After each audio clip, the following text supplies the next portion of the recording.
Hi, this is michellesam from Sammy Wong's Kitchen. Today I'm going to show you how to make the easiest chocolate sauce, and it is so good that you will never buy store-bought chocolate sauce again. And why should you? Because here you can have really good chocolate and it takes less than a minute to make, and it is absolutely divine. It is thick and creamy and smooth, and when it hits the ice cream, it somewhat solidifies, but it's still a little fudgy, so it's absolutely amazing. The nice thing about this chocolate sauce is that you can control what enters your body.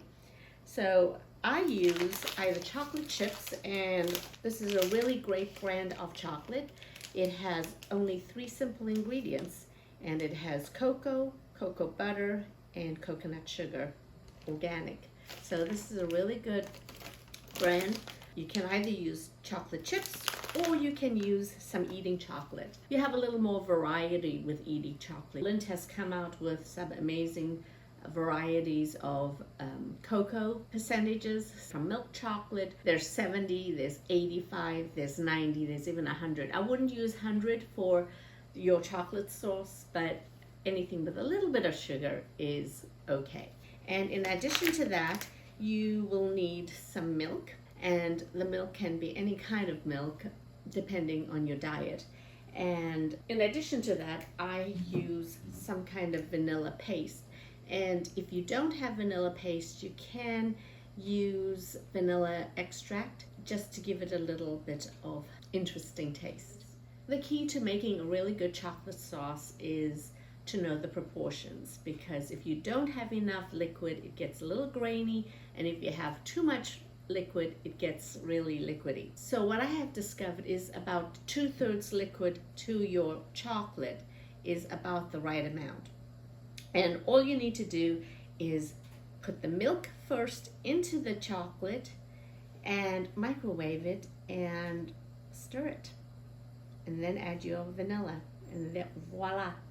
So what I'm going to do is I'm going to weigh my chocolate, put it here, and then I'm going to do 2/3. So I have 50 grams of chocolate, and 2/3 would be about 40 grams.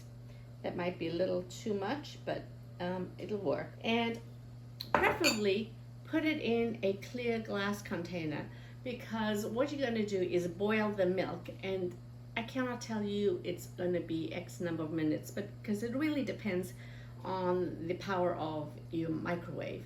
I don't want you to burn your chocolate, and I don't want it to be not hot enough. So your milk and your chocolate in there, and put it in for at least a minute and observe. So we're going to do that right now. So in our microwave, we have our milk and our chocolate microwaving. And what we're looking for is the milk to start bubbling. So we have it on for a minute, but it's going to do a lot less than a minute. So as it starts bubbling, stop it. And you can see that it did bubble. And now we're going to mix our chocolate sauce. Here we go. And I'm going to slowly stir it. You can see how the chocolate has melted. If you add cold milk to melted chocolate, it's going to seize, and that means the chocolate is going to become very granular. So what we want to do is stir it, and as I keep stirring and get all the chocolate to melt into the milk, you can see how beautiful and smooth this chocolate sauce is. And now I've added just a drop of my pure vanilla bean paste. And here you have your beautiful, silky smooth chocolate that you can add to your desserts and to your ice cream. And it took no more than a minute to make. So enjoy, and bon appetit. More recipes can be found on sammywongsKitchen.com or social media. If you found this video helpful, please subscribe to my YouTube channel. Thanks!